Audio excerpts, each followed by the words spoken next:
There's a call on traditional rulers in Nigeria to promote peaceful elections within their domain and speak out against gender-based violence targeted at women during the 2023 polls. And the Rise News correspondent Georgina Ndukwe Ezainka tells us more. The role of traditional rulers is key to changing the discrimination against women, especially those who are vying for political positions in the 2023 elections. Now, this meeting is aimed at dialoguing with the traditional rulers on ways to counter gender-based stereotypes ahead of the elections. Convened by the UN Women and other agencies with funding support from the Canadian government, officials say the country will donate 2.6 billion naira to Nigeria in the next 4 years to support increased participation of women in governance. We recognize the important role that you can play as traditional leaders to create an enabling environment by embracing positive attitude and questioning negative stereotypes of women in politics, to encourage the meaningful participation of women in electoral processes at all levels and for the benefit of all. The proportion of women in parliament has doubled globally since 1995 to 25% today.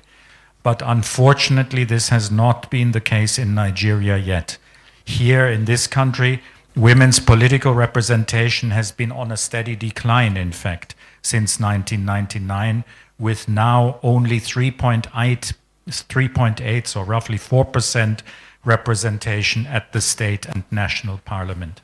Traditional rulers here agree that women deserve a seat at the decision-making table and that gender-based violence targeted at women vying for political offices must be prohibited. When we go home, we should be able to connect our people and then let them know the reason why that is important, that we should give every support to women. The violence against women has been condemned. Everybody condemns it today. That is no longer the practice. We want our people to know that, yes, all of us are equal in the face of Almighty God who created us. So I believe that women can also participate effectively and positively to political agenda or many platforms we're establishing. So they should be given opportunity to govern. Only 4.1% of women are represented in Nigerian parliament, while only 11% of women are in the Federal Executive Council. UN Women says this narrative needs to change in the 2023 polls. They see that it is necessary for women to participate, not only participate in politics, but also lead, be candidates, have access to power, be able to go to parliament, be able to go to other institutions of the country. They see that it is a necessity. Experts say with commitments from the traditional rulers, the 2023 elections will see an improvement in women representation in both elective and appointive positions, as this will create an enabling environment that is crucial for political and socio-economic development. Georgina Ndukwe Ezainka, Arise News. All right, for more on this, let's bring in traditional ruler of Obanliku in Cross River State, Dr. Chua Amos Item. Thank you so much for joining us. Thank you. Yeah. Thank you for joining us on the news tonight. Let's begin this conversation by looking at the role of traditional rulers in politics in Nigeria before we then delve into helping more women participate in politics. Would you say that the institution has you are the custodians of culture and tradition. Would you say that you have remained pillars of stability, you have remained non-partisan? Yes, that question is very pertinent. It is very true that traditional rulers, as a matter of fact, we must remain non-partisan in politics if we are to actually carry out our rule as it is supposed to be. Yes, because if we dabble into partisan politics, we have created enmity between one party and the other one. Yeah. And there's no way we can bring them together to start bringing peace. And in fact, in the course of advising them, once you have taken side, you are no longer going to fit in to do that establishment. Absolutely. Yes. Then you lose the moral, of high ground. Yes. Okay, let's talk about this very, very important and timely, I think, United Nations meeting with traditional rulers. I mean, you are the custodians of culture and tradition, like it's been stated. How exactly will the traditional institutions, which you represent, help in ensuring that violence against women, whether it's physical violence, psychological violence, is actually reduced to be barest minimum, if not entirely eliminated, especially when it comes to allowing women, take part in politics? Yes, like I said in the afternoon during the meeting, what we need to do as traditional rulers to succeed is to create an enabling awareness.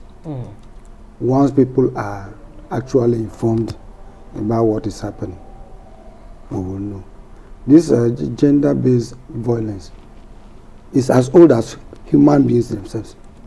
It was not created along the road. It was created from the beginning of the inception of human beings. So it is inborn. You can even go back to the house, man and woman relationship, parents and children, and the rest of them. You still see that violence there. So like I said, for us to succeed, we must fall back. We must fall back to convince our people about this gender violences against the children generally, because it is on both sexes, but particularly the girl child.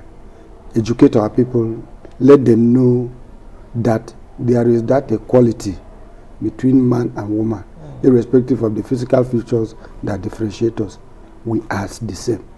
Once we have that common understanding that we are the same, the treatment of any one of us will be mild.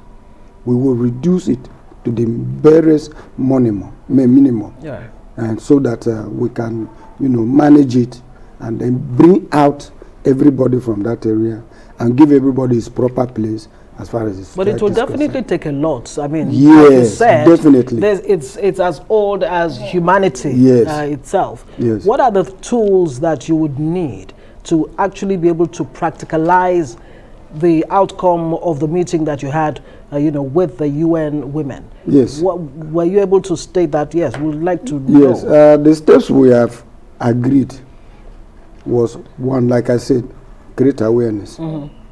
Go out and do advocacy. Talk to the people. Hold town hall meetings. Talk to interest groups. In fact, this thing requires a holistic approach. It's not from only the traditional rulers. We will not succeed. We have to involve both the churches, the youths, the women, and the interest groups.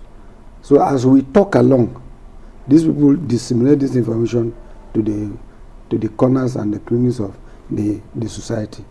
Then form a base from where everybody understands what he or she is supposed to do to eliminate these things. As a traditional ruler who understands this and who understands that this has been with us for a long time, what would you say has been fueling this? What even makes it possible that it has remained this long? It has come to stay with us. Well, what are the factors? The issue is that it is traditional practices are believed by the people within that area of concern. It has been with us and it is still with us. Now, like we are talking about, we're only trying to see how we can detach it from our minds, because it is already inbuilt. It's already inbuilt, and it's very difficult, but we cannot give up. We have to continue gradually, but it's not going to be very abruptly. It's not going to be. Like in Obanliku, let me cite an instance, like I did in the afternoon. There's a culture in Obanliku that we call money woman. Money woman? Yes, money woman. As in M-O-N-E-Y? Yes, money. Yes, money. The money we can't hear. Money woman. Money woman. It's a type of marriage. Oh, okay. It's a type of marriage where two parents come together and like I have a friend, the wife is pregnant. I start paying the bride price for that child who is not yet born. Even without knowing the sex? Even without knowing the sex. If the child happens to be a female, she will marry me, get married to me.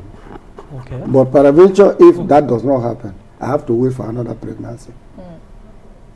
But as soon as it starts, and if the child is a female, after 6 years with the parents, child is moving to my So mortgaging the future of that the child. girl child. Thank already. you. So such things will fuel this gender-based violence we're talking about. Yes. But what about the men who actually do this paying Yes. of woman?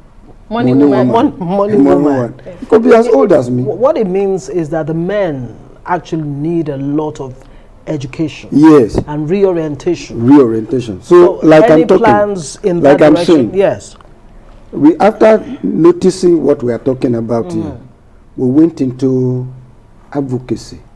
Invite the community, invite the traditional rulers, invite the women, the youth, and talk with them. We quickly understood what is involved. And as I'm talking with you, we have ended that type of tradition. Money woman is no longer in your No It's community. no longer in place. Fantastic. It's no longer in place. Except for those that were already involved and are comfortable and they don't want to come out. Otherwise, anybody that is involved and is ready to come out, we are ready to support the person to come out of that arrangement. But that we have to do it with caution because it has some spiritual connotation, Oh. which may affect the girl if she forcefully leave the man. That's So a whole. We have to take That's it a whole different gradually. discussion Yes. entirely. Yes. Oh well, we'll have to say thank you very much for joining us on Newsnight tonight, Dr. Ochua Amos Item, Paramount Ruler of Obanliku in Cross River State. Thanks for